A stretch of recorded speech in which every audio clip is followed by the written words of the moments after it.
Now, this is the first time, this is the first month of my life that I have had anything that I thought I could at least share something with the public of an evolving story that has come through a researcher named Anthony Sanchez. How many people in here have read UFO Highway?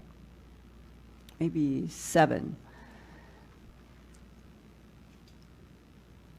I'm going to share this morning with you some information from him, but I would like to recommend that he and I are talking about how we can do a lot more work on his book that appeared in 2010 and 2011. He had 2 updated editions. And you can't find this book today. He thinks, and other people think, that it was vacuumed up. And so I feel it is important, but this is really heavy duty. This goes so much further than anything I have presented to you. And I want to, but none of us have any guarantees. Anthony Sanchez has no guarantees. He's really been rumbled. And his book that came out in 2010 and 2011 has basically disappeared. It says to me, this is a book with a lot of truth, but I want you to know, as much as I've been exposed to, UFO Highway is heavy duty. It is really, really heavy duty. And I'm going to go so far with the idea that Anthony and I are going to be working on doing a whole bunch more. Hopefully, we're going to be left alone to do it. So, living amongst us is an alien-human hybrid race. Long time ago, there was a group called the Progenitors that came to our solar system. They inhabited Mars until something cataclysmic happened on Mars. It forced them underground on Mars, and after several thousand years, they made their way to Earth. Earth was not necessarily the ideal place for their genetic makeup. It posed a lot of difficulties for them. These progenitors started to modify their genetic makeup and subsequently bred offspring that had a better chance at surviving on Earth. Over time, these offspring were forced to interbreed with humans. These alien-human hybrids still exist to this day. They carry a genetic component that shows their alien origins. Not all humans have this alien origin. It's very confusing because all modern humans have been genetically modified. This is why we saw these exponential levels in our evolution. By comparison to other animals on this planet, no other animal has evolved at the level that humans have. This is because some 250,000 years ago, we were genetically modified so that we would become upright, highly intelligent, and capable of working for these aliens. Prior to that point, we were not capable of servicing these aliens. These aliens created a subcaste called Greys, Ijijis. So when I'm talking about the progenitors, I'm referring to the Anunnaki. Now, the alien-human hybrid group that exists today, these are the descendants of the Anunnaki. Okay, now the Anunnaki, in terms of what was carved in stone, were depicted as being much taller than, we'll call them normal, classic Cro-Magnon Homo sapiens sapien as they are depicted in the stone. And the very tall so-called Sumerian gods wore ropey headdresses, had on some type of robe, and often carried a rod in one of their hands that in the last 30 years or so has been defined by several people in military and other whistleblowers as being a communication technology for the telepathic communication of the once Sumerian gods to the Homo sapien sapien. And that is what was translated into the so-called royal bloodlines of the scepter and the ball. Did either the first interview in 2008 in the abandoned parking lot, or when you finally get to talk with the colonel, these men give you a timeline in which the progenitors left Mars and arrived at Earth? What time in Earth's timeline did the progenitors start creating grays, various standing up primates, and so forth? The colonel gave me the timeline. So my understanding, well, the information that I received from the colonel is that this progenitor group left the Sirius system for our own, okay? Right. This is a long time ago. And they arrived, let me make sure I'm telling you this correctly, and I'm not editing. 1 million years ago, they arrived to our solar system. For 100,000 years, they lived on Mars. Mars, there was this cataclysmic event that affected Mars. I believe it was asteroids. It affected the atmosphere. So 900,000 years later, they came to Earth. And during that entire time, they struggled to survive on Earth. And about 250,000 years ago, the progenitors themselves actually died away. And it was their descendants who the colonel referred to as the Astro Albas, which are essentially the descendants of the Anunnaki progenitors, began to thrive on Earth. They also created the Greys at that point, referred to as the Ijiji, or the Aloha Greys, the Aloha. Now, they were created as a subcaste, which was, they shared no genetic DNA, they had no genetic makeup with the progenitors. All of the genetic factors in creating the Greys was sourced through alien genetic materials, and it wasn't until much later that the Greys used Earth-based genetic materials to continue propagating. 250,000 years ago, it coincided with, many things culminated at the 250,000 year mark, which was the Greys began to essentially manage humans, the progenitors died off, the Astro Albas remained, and humans were genetically modified to begin servicing both the Greys and these Anunnaki offspring. Were defined as what physically? They were the first Anunnaki human hybrid. That was something they never wanted to do. The progenitors, when they began modifying their own genetic makeup so that subsequent generations would be able to survive on Earth, they never intended to interbreed with humans. They never intended to borrow DNA from humans. It wasn't until much later, when subsequent generations of Anunnaki continued to die off, that they realized they needed to incorporate a human genetic component in their own genome and their own genetic structure so that they could survive. And those alien-human hybrids, those are the descendants of the Anunnaki. Those are the Astro Albas. What do they look like? They look just like you and me. Where they differ is they carry a genetic component that clearly shows their alien origin. And they are very, very controlling about their bloodlines. They have very strict protocols about how they propagate. Would that fit in with the whole concept of royal bloodlines? Absolutely. Royal bloodlines and extremely wealthy bloodlines. Do they have any specific physical characteristics? None that I'm aware of, because my understanding is that they have successfully propagated around the planet, and there's no specific physical trait that sets them apart from humans. There are Chinese, there are Latin Americans, there are Europeans that belong to this tightly controlled bloodline. It is a genetic component, and it's not necessarily limited to one specific group. Why in your book are they referenced in relationship to the interview with the Colonel as being, quote, light bringers or Illumina?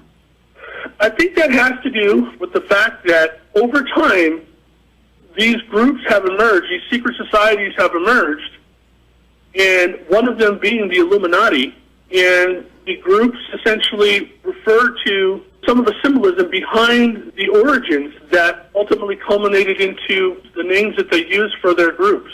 Are they tall blondes? I believe so. My understanding, Linda, is that there are multiple bloodlines. Why the Astro Albas have had tightly controlled bloodlines of their alien origin stretching back for at least 250,000 years? Well, for one practical purpose. Once they refined the hybridization process, they had to be very careful as to not disturb that process so they didn't cause anomalies that would result in the same patterns that were seen with their predecessors. The ones that got sick and died away. Correct. And what was the heart of their disease? It had to do with the atmosphere, Earth's atmosphere. Earth's atmosphere was not conducive to their genetic makeup. Any other specific medical problem? Yes. There was unexpected changes in the Earth's environment, mostly greater levels of radiation from the sun that began to corrupt their DNA. So essentially their salvation would come through splicing their own genes with humans to produce a new species capable of successfully interbreeding. The Astro Albas essentially created many generations of humans before finally achieving the one that they would accept and be able to breed with naturally. That is the modern human. That is one of the reasons why they created us initially. If the Astro Albas produced genetically both the Greys and the evolving standing up primates from Homo erectus up to Cro-Magnon, Homo sapien sapien, to do work for them, to serve them in some capacity on the earth, why is it that the Grey made by the Astro Albas would end up cooperating with Homo sapien sapien that the Greys were supposed to manage? 25,000 years ago, the Anunnaki put the Greys on the other side of the planet in the hopes that they would die off. In fact, they infected them with a disease that was designed to kill them and die in the hopes that they would die off. The progenitors warned their offspring that the Greys could eventually become a threat to them. And they did at one point. According to the Colonel and the archaeological tablets that were discovered in Dulce, at one point, humans were worshiping the Greys, the Igigi. And the Anunnaki descendants saw this, they put a stop to it, and they tricked the Greys essentially into putting them on the other side of the planet, which is modern-day Dulce.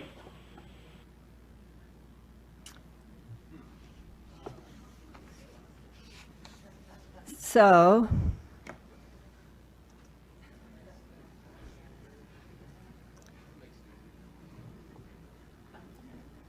I'm still learning, so I'm a student with you. This and we need the big screens and that I could use pointers, but I'll try to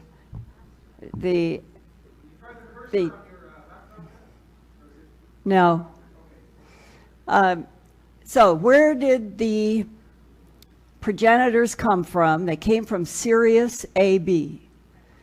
What did the Dogon tribe in Africa shock the African missionary people or the professors that went there with all of their detailed knowledge about the astronomical interactions of Sirius A and B that we knew nothing about in the 1800s? And you all, you know what I'm talking about. I'm assuming now you guys have read the Sirius mystery and that you are familiar with the fact that in the 1800s, this was shocking information. It was buried in a French scientific journal, and ultimately, 15 years ago, the Sirius mystery was published. What is the author's name again? Who? Templeton, that's right. Temple, Robert Temple. Yeah. And it is a very important book. If you have not read The Sirius Mystery, it is, in funny, strange way, it is the first bead in this story, meaning that it would explain why a very small tribe, the Dogon tribe in Africa, for the last hundreds of years, would have had detailed astronomical information about Sirius A and B that our astronomers had no knowledge about until we got into the 20th century. So now, this Air Force Lieutenant Colonel is establishing that Sirius A and B is the source of progenitors, that's his word, that traveled to Mars in this solar system 1 million years ago. I realize that as I say these words, I sound like I'm describing a script from Star Trek. But it's my understanding from long ago when I was working on the HBO project, I was told that Gene Roddenberry was taken into some of the MJ-12 confidences and that Star Trek was put together absolutely on purpose with backing from people working in MJ-12 on the extraterrestrial challenge so that the general world audience would be exposed to all of these bizarre concepts through a TV program where it would all be safe and entertaining. So follow through with me and try to go into a non-fiction mode in your mind that we are now talking about the true history of the solar system and the planet. Are the progenitors Anunnaki? Here, I'm going to try to go down the list as I understand it so far. And remember, this is August 11th. I hope by the last week in August, I will be able to do this much, much more and more coherently. My understanding is that the Syrians, 1 million years ago, go to Mars. The colonel calls them progenitors. They live on Mars and probably are the ones responsible for Cydonia and the face that NASA and company have tried to convince us is a sandhill of light and shadow, that it actually was the representation of something, that was a complex, that there are all kinds of complexes on Mars, and that the progenitors lived there for 100,000 years, and then there was an asteroid impact that destroyed much, but they were able to get some kind of an exodus to the next planet over that had a lot of water, and that was Earth. But when they got here, they had a tremendous amount of problems with the atmosphere and the gravity of Earth, and that this led to, because they were obviously capable of doing genetic hybridization, that they began mixing and matching genes on this planet, trying to find a way to survive their own deterioration and extinction. And that they made grays that they called ELOAH, very close to Elohim, and they ended up later on making a series of standing up primates from already evolving primates that ends up being us, and that they made a group, when they made the grays, they made Astro Albas, which may be, that's the question. What is the Astro Albas? They are described as being white. The Astro Albas was the closest to the original Sirius AB progenitors. It was their way of trying to build something that would extend their life into it, and then the progenitors went extinct. The Astro Albas is what survived and was what became, with the Greys, the creators of the Sumerian gods in what we call Mesopotamia. That, I think, are the rapid cycle cloned beings with the large nose, the vertical pupils, the ropey headdress, carrying the rod that is drawn in the meeting in 1964 on Earth at Holloman Air Force Base. I think these are one and the same.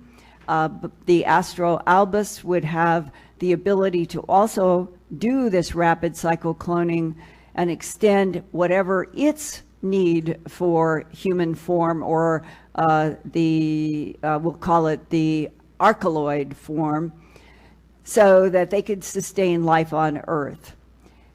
In human literature, the closest in history we get back to joining up with this Lieutenant Colonel Air Force description of the true history of what is behind this exodus from Sirius to Mars to Earth are the Igigi. How many people have studied the Igigi? 4 or 5. We all need to do a lot of homework. And the Igigi, I have read, it's quite fascinating. But when you read the IGIGI, that's what it is, IGIGI. Go Google, start with Google. Just put that word in and you'll see what comes up. Remember that we have the problem that our education and our website, they are tracking the official Harvard, Oxford interpretation that civilization began 5,000 years ago. And you have to now start setting all of that aside, and you have to start trying with an open mind to at least look at this in this book, which we will hopefully get more of and get it out there, that there is this huge history before 5,000. 5,000 is a tiny scratch on this huge iceberg. And that all of the terraforming and the mythology of Plato and Herodotus about Atlantis is probably describing these efforts by the original Syrians go to Mars, to Earth, trying to find a way to survive on another planet. What we do not know is what was the original problem on Sirius that sent the progenitors. And the other question that I asked Anthony Sanchez that I think is vital: who is the enemy of the progenitors? He has no idea. This whole issue of extraterrestrial territorial conflicts is the key to so much. And it is so hidden in this game of changing the external forms and the clones and the hybrids, and we cannot tell the players without some sort of infrared technology. But the Igigi and the Anunnaki, I believe, are the same, and I believe the Igigi and the Anunnaki were made by rapid cycle cloning, and that they are one and the same as the character behind the Ebens at the meeting at Holloman Air Force Base. Another very important part out of the Lieutenant Colonel, it's a very important, a very long book. You're just getting a teeny piece. But how many people have read Holy Blood, Holy Grail? Good. That's a very important book. You have to go to the back footnotes. I think it's the 3rd page from the end, where I wrote notes when I got the book on its first printing back in the 80s. And in the back footnotes, it says, Merovingians thought to be extraterrestrials coming from a reptilian bloodline. A reptilian bloodline is the Anunnaki. Zechariah Sitchin and I had long conversations about this in person, that the Anunnaki were scaled. They wore the ropey headdress, they wore the long robes, but they were scaled. They had vertical pupils. Another government guy said to me, I realize I'm treading into a little dangerous ground here, but I think that if we're ever going to understand a true history, that we have to face, that we have to use some names and words that might be nitroglycerin in the political arena of this world now, in order to even understand what is happening on the planet right now in 2014. A government guy said, you know that part in the Bible where Abraham gets upset because one of his sons comes into the tent? And the words are that Abraham does not want his son to see his body. The government guy said to me, it's because Abraham was one of the last in which the scales of the reptile were on the surface of the skin. And that they learned how, through hybridization and cloning, to make human form that would not have the scales on the outside. And that the bloodline from Abraham down to Noah is that. From Noah, the bottleneck, historically in terms of the literature, we are all the product and not be the product of anything except Noah. We know that's not true because there have been extraterrestrials, at least 3 competing groups that have been using the planet for 270 million years. So this is not the only story. What the Anthony Sanchez UFO highway finally is bringing into focus for me is that Earth had been being used for 270 million years. We don't know. We don't have a timeline handed to us about when something traveled from Sirius to Mars, had problems, and came to Earth and had problems.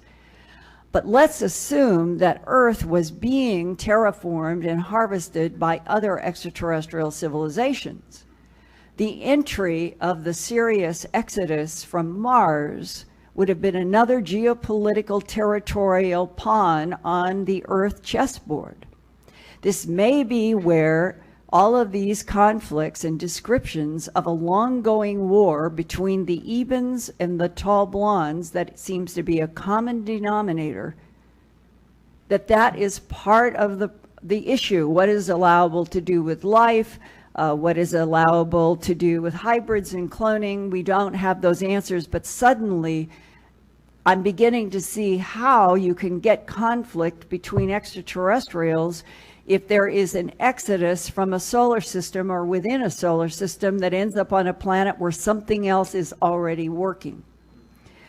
Then, out of the Sumerian Mesopotamian source, that big, huge node on this planet for so long has been this area that has been largely desert, not always, moments of water. The Sphinx has had rain on it, but largely desert.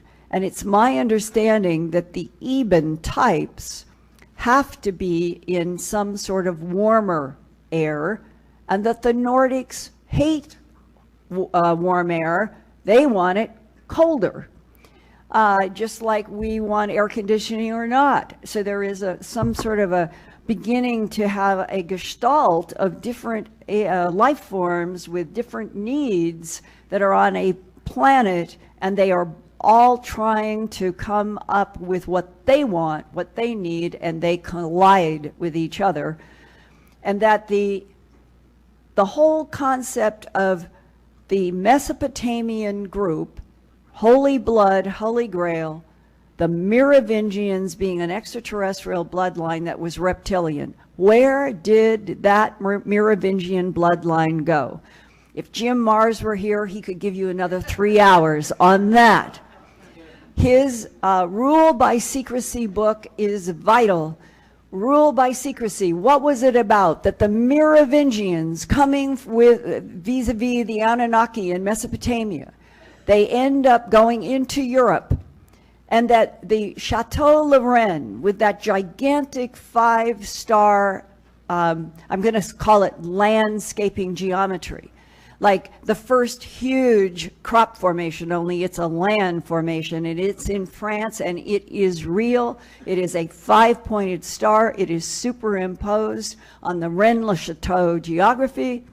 And from Jim's point of view, that is Merovingian, that is extraterrestrial, that is marking territory. The royal bloodlines with their blue blood are the Merovingians. Just keep that in your head. The royal bloodlines, doesn't matter which country, was an effort on the part of these Astro Albas to keep their blood that had originated on Sirius and all of the problems that they had in trying to sustain life here. And they propped it up through the Eloah, the Greys, and the Astro Albas that they made, trying to basically project a civilization into new forms of life on a new planet. At least the DNA would be extended. And as Crick said when I talked about that part of the panspermia, and David Wilcock has talked about it in his book, Synchronicity is the Key, that right now, for the very first time on Earth, DNA scientists and others are finding that if they take a certain frequency, a certain resonance, and apply it to light or water under certain conditions, that something akin to a double helix molecule of DNA will automatically emerge from the right frequency applied to either light or water. That would suggest, if this is real, then this universe is made, is programmed to interact in water and light to produce the double helix DNA. And that means whether you're on Sirius or Earth or 7 billion light years away or at the end of the universe, where there is life, it is going to be a DNA molecule of some sort. Meaning that there is a self-activating software in this universe that is always waiting, ready to be activated by resonance and frequency. And that all of these stone circles that go back in time, if Michael Tellinger is right, at 250,000 years, and all of those strange animal characters on the very bizarre Göbekli Tepe, they could have been machines that were related to the hybridization program that was involved in making the Eloah, the Greys, and the Astro Albas. We would be the, as that one DIA guy said to me, we would be the 37th model of a Hoover vacuum cleaner that had been made over the time since the Astro Albas, the Merovingians, the evolution of that type trying to get their own geopolitical control on Earth. All these roly-poly primates are coming up, but they haven't got a clue about any of this superstructure of other intelligences that are not only made them, but are engineering the whole planet and probably have underground facilities right now on Mars, which maybe we've discovered. Maybe we are on Mars collaborating with Astro Albases right now. And that it's not science fiction. The royal bloodlines down to Queen Elizabeth and the new little baby boy, they are what the original Syrians who ran into trouble, who had to escape Mars, who get to Earth, find it's very difficult to live here the way they were made, and they've got to transfer their civilization onto something that will sustain, that the bloodline issue that we've run into in abductions, the bloodline issue of the Merovingians moving into Europe, the bloodline issues behind Illuminati. That was a word I always have tried to stay away from, and suddenly in the Lieutenant Colonel, the Air Force Lieutenant Colonel that Anthony has interviewed and is saying that Astro Albas in his briefing was translated as Illumini or white. The Illuminati in this definition, and as far as Anthony Sanchez is concerned, the colonel was stressing the Illuminati is the bloodline of the Astro Albas on this planet trying to sustain an elite Astro Albas control through royal bloodlines in the barter system. Right now in 2014, 1% of this planet is running, manipulating, and controlling 99%. And the rest of us wonder what's wrong with this picture. So I personally feel that Homo sapien deserves to know what we really are. Homo sapien deserves to know if we're being replaced. And for some reason, none of this scares me. I think I feel anger. And at the same time I feel anger, I also feel a great sorrow. They are both in me equal. Long ago, when I was working on Glimpses of Other Realities, Volume 1 and 2, and I was talking with Andreessen about the Andreessen affair and all of her interactions with a variety of ETs, and we were at a lunch, and Ken Ring, who had written, I think it was called Moving Toward Omega, and it was about his parallel of how similar near-death experiences in the abduction syndrome were. The characteristics of what was happening to human beings in NDEs and in abductions were so similar. And as we were sitting there, and Betty Andreessen was across from me, she said, and she started pounding. She's not a person who is at all violent. She's wonderful. But she felt so passionately. She said, Linda, it's in our very blood, the key. She said, the blood is the key. And she couldn't articulate, because so many people in the abduction syndrome are shown holographic, three-dimensional education, where they are shown, they've been shown a lot of this, actually, the more I think about it looking back, but humans have not had any template. No one has ever given us anything in which we could understand the strange evolutionary life on this planet, in which Homo sapiens sapien feels, I believe, strangely strangeness or strangerness on this planet. Humans are having such a hard time staying connected with each other. Why suddenly in this 21st century has the world been reduced to 3-by-5-inch glass screens? I don't want one. I don't ever want one. I feel that what has happened with the iPhone and the digital, even though I am trying to work with earth files in the computer, that something has now made it so much easier to communicate with, control, and monitor humanity. So what do we want to be? What do we want to be? We have grown up in a country that says that we are a democracy founded of and by and for the people. And we're living on a planet that is controlled by 1% of the population, which is probably not even human, is probably reptilian, and they have a control on the planet that we have not even had acknowledged as possibly even being a reality in the universe. We are so disconnected. We are living on a concocted planet that is serving as a pharmacy. This is a pharmacy for other life forms.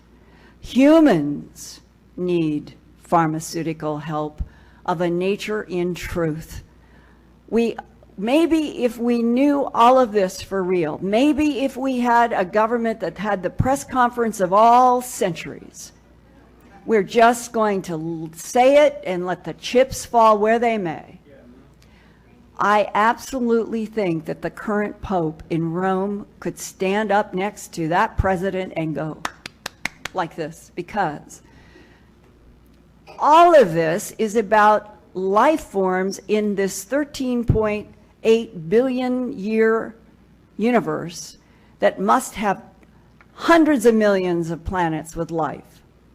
For this Earth to keep going forward in the 21st century, where an Air Force colonel that I know told a Navy ensign he had been exposed to UFOs, ETs, photos. This is another big long story, but that he was in Space Command in Washington, D.C. This happened in 98. And the space commander, because he's got this young Navy guy who has been exposed to UFOs and ETs and photos, and he's been hurt, and other people have been hurt because they had an accident and they were exposed to this, and they really, really get squashed.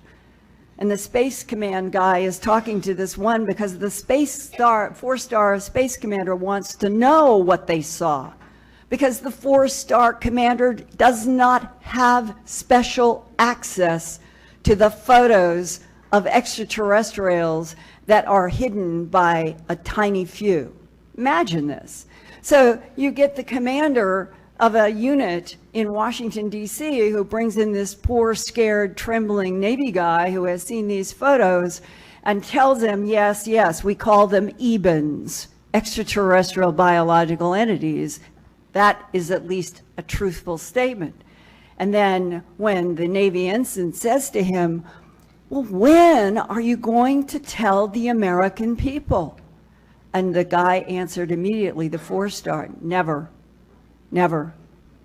No one ever on this planet will know, because religions will collapse, the Wall Street will collapse, nations will collapse. You're right. Wall Street's always up there. And you stand back from this. This is insanity. We're living on an insane, concocted, black-controlled planet to keep us from knowing that there's other life in the universe that may have medical problems, and that in those medical problems we could help. And if we could help and have a straightforward, in the public relationship with other life forms that have all these abilities, then we wouldn't need fossil fuels. We would probably be able to have energy that would come out of holding a rod like Tesla wanted to do, and you would get energy from the electromagnetic grid. That we are being kept almost like slaves in a cave with a fire, while 1% of the planet continues to get everything that it needs, even for its extraterrestrial needs, while others are being killed, and hybrids are being killed, like Rachel, because they become a threat of the truth. They probably want to take me out. They probably want to take a bunch of people out. And I just simply cannot accept that I am living on a planet with 7 billion beings, and 1% is going to have the final word on what happens in the rest of this, whatever future there is. There is one other piece, and I'll be happy to take your questions, but you need to hear this. 1986, a man comes up from White Sands, seeks me out because of my work. We sit down at a table. I've never seen him before or since. I've had a lot of one-on-one meetings where people will come, they say, I can talk with you for a little bit, but you can't have my real name, you can't do this. And he said, I want you to know that I work with a physicist who says that he has been coming and going on a regular basis to an underground facility on Mars. He said, this isn't Star Trek, this isn't Hollywood. He said, this is for real. And he said, when I've talked with this physicist about why it is that the humans on this planet are being left in the dark continually about what we are working on in bits and pieces in compartmentalized information around extraterrestrial back engineering of technology that our government so badly wants and is willing to do a treaty that says, yes, you can abduct some of our people for medical research. Yes, you can mutilate animals. We will keep it a secret. He said the physicist answer to his question, what is going to happen? What's going to happen in the future? And the physicist said, the government's perception on the population on this planet is that we are like grasshoppers before the winter. And when I hear things like that, I never feel fear, I feel rage. Something so unfair is happening, and yet. The Eben hybrid tried to give Marissa back her eyesight. Jacques Vallée told the famous story of the light that came onto the balcony, the second story in France. It was a doctor, he had smashed his leg in some accident, and he stood there and a beam came out. He was automatically healed. Down in South America, there was a famous case from the 50s of a man who was outside, and all of a sudden up came a craft and down came a beam. Same beam technology that takes animals up and down to mutilate them. In this case, they took this man, he was 70-some years old. He had I think 1 or 2 teeth. His hair had fallen out. The beam comes down around this man, the beam retracts, and he's now back in his 20s. Today, where it seemed preposterous then, today we can see that is time manipulation. It also could be DNA resurrection, reconstitution with frequencies, that all of this is possible. And that the 1% have access to it.